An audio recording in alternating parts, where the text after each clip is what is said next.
Olá! Na nossa disciplina de Estrutura das Demonstrações Contábeis 1, hoje nós vamos apresentar para vocês uma outra etapa do balanço patrimonial, que é o passivo circulante e o passivo não circulante.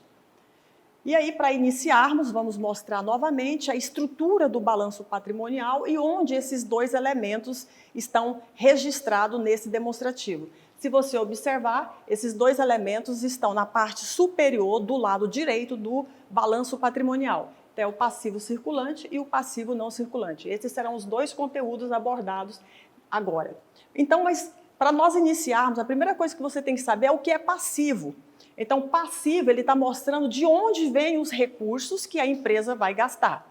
E existem, então, duas fontes de recursos principais.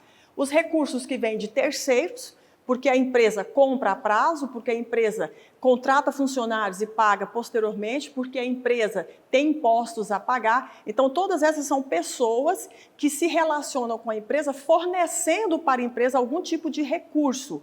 Então, por isso, nós temos o capital de terceiros. E nós temos o capital próprio, que são recursos que o próprio proprietário ou a própria empresa gerou durante a sua atividade operacional. Mas o que é passivo, então? Qual é o conceito? Passivo são as dívidas, né? São as obrigações que serão exigidas quando for de terceiros e não exigidas quando for do próprio proprietário, que a empresa assumiu em um determinado período. Se nós estamos falando de dívidas, significa que elas serão cobradas dentro de um determinado prazo. Portanto, nós dizemos que elas são exigíveis. Então, exigibilidade são as dívidas que a empresa assumiu e que tem uma data certa para fazer a devolução desse recurso. E essas obrigações, essas dívidas, elas sempre deverão ser registradas pelo valor do contrato, excluindo daí todos os pagamentos antecipados que foram realizados. E nós temos que as dívidas, elas têm uma data para efetuarmos o pagamento. Então, a data vai possibilitar que nós possamos classificar nossas dívidas em curto prazo ou em longo prazo, em circulante e em não circulante. E o passivo circulante é o quê? Então, são as dívidas que nós deveremos pagar até o final do próximo ano. Aí, como exemplo de passivo circulante, nós temos aí as dívidas fiscais e tributárias, alguma conta a pagar, as provisões de férias, salários, encargos sociais. São dívidas que normalmente a gente paga mensalmente ou anualmente. Então, por isso que elas estão registradas a curto prazo, porque nós vamos pagar até o final do ano que vem. E a outra classificação são as dívidas não circulantes. São aquelas dívidas que nós vamos começar a pagar após o final do ano que vem, após o exercício social subsequente. E essas obrigações de longo prazo, quais são elas? Que tipo de dívidas são essas? Então, são os empréstimos e financiamentos obtidos, a emissão de debêntures, a provisão das partes beneficiárias, os contratos de arrendamento mercantil, conhecido como leasing. E aí, o que significa cada uma dessas informações? Nós temos que os empréstimos, né? Então, a empresa necessita de recurso, ele vai numa instituição financeira e faz a solicitação desse recurso para compor o seu capital de giro ou para fazer algum investimento na sua estrutura. A emissão de debêntures são títulos de crédito que a empresa emite e vende esses títulos no mercado. Então, são títulos de longo prazo que a empresa vai emitir e vai divulgar no mercado para quem desejar adquirir. Provisão para resgate de partes beneficiárias também são títulos de crédito que a empresa expediu, colocou no mercado, e esses títulos, eles não têm um valor nominal, não vem especificado qual é o valor de cada papel de cada título. E aí você faz uma provisão para poder resgatar esses títulos do mercado.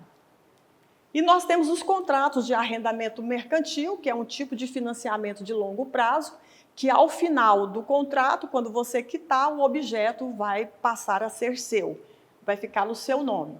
Aí, como exemplo de passivo circulante, então nós temos aí, ele é de longo prazo, você tem que mencionar o ano em que essas transações ocorreram. Aí temos aqui o empréstimo, o financiamento e a emissão de debêntures. Aí você soma e você vai ter o total do passivo não circulante. Aí, de acordo, então, de forma resumida, nós colocamos no passivo circulante tudo que vai vencer a curto prazo e colocamos no não circulante tudo aquilo que vai vencer a longo prazo. E como que eu posso classificar essas dívidas nesse meu demonstrativos? Então, pela ordem decrescente de exigibilidade. Aquela dívida que eu vou pagar primeiro é a primeira que eu tenho que registrar. Aquelas que eu vou demorar a pagar deverão ser registradas por último. Por isso que é decrescente pela ordem de exigibilidade. Mas quais são as características dessas dívidas que serão cobradas por terceiros em relação à empresa? Então, essa dívida tem que ter um valor monetário, eu só posso registrar se tiver esse valor. Tem que ter uma data certa de pagamento dessa dívida. Essa dívida surgiu porque a empresa já realizou uma transação anteriormente e essa obrigação ela tem que existir, essa dívida tem que existir no momento em que nós formos fazer o registro dessa obrigação. Aí qual é a diferença, então, entre esses três termos? Então, passivo é tudo que compõe todo o lado do balanço patrimonial, todo o lado direito. Tem essa conotação, mas ela também tem a conotação de exigibilidade. A gente pode usar a palavra passivo também só para o exigível, mas nesse contexto aqui, o passivo está representando todo o lado direito do nosso balanço patrimonial, que será composto pelo passivo exigível, que são as obrigações, as dívidas, e o patrimônio líquido, que é a riqueza que a empresa possui e que é do proprietário. Quais são, então, as formas que nós temos para avaliar essas dívidas? Avaliar significa atribuir um valor para essas dívidas para que nós possamos fazer o registro. Então, todas as obrigações que são conhecidas, que você conhece o valor, você vai registrar pelo valor atualizado até a data do balanço patrimonial. Quando você tem obrigações, dívidas assumidas em moeda estrangeira, você tem que fazer a conversão de acordo com a taxa de câmbio que irá vigorar na data do balanço. As obrigações que estão sujeitas à correção monetária, você vai fazer a atualização dessas dívidas até a data do balanço. E assim, nós finalizamos o nosso conteúdo de passivo circulante e não circulante, lembrando que vocês poderão realizar aí as suas participações e evidenciar esse conteúdo para os seus demais colegas ou usuários da contabilidade quando vocês forem executar a atividade contábil. E para a próxima aula nós vamos apresentar a vocês o patrimônio líquido.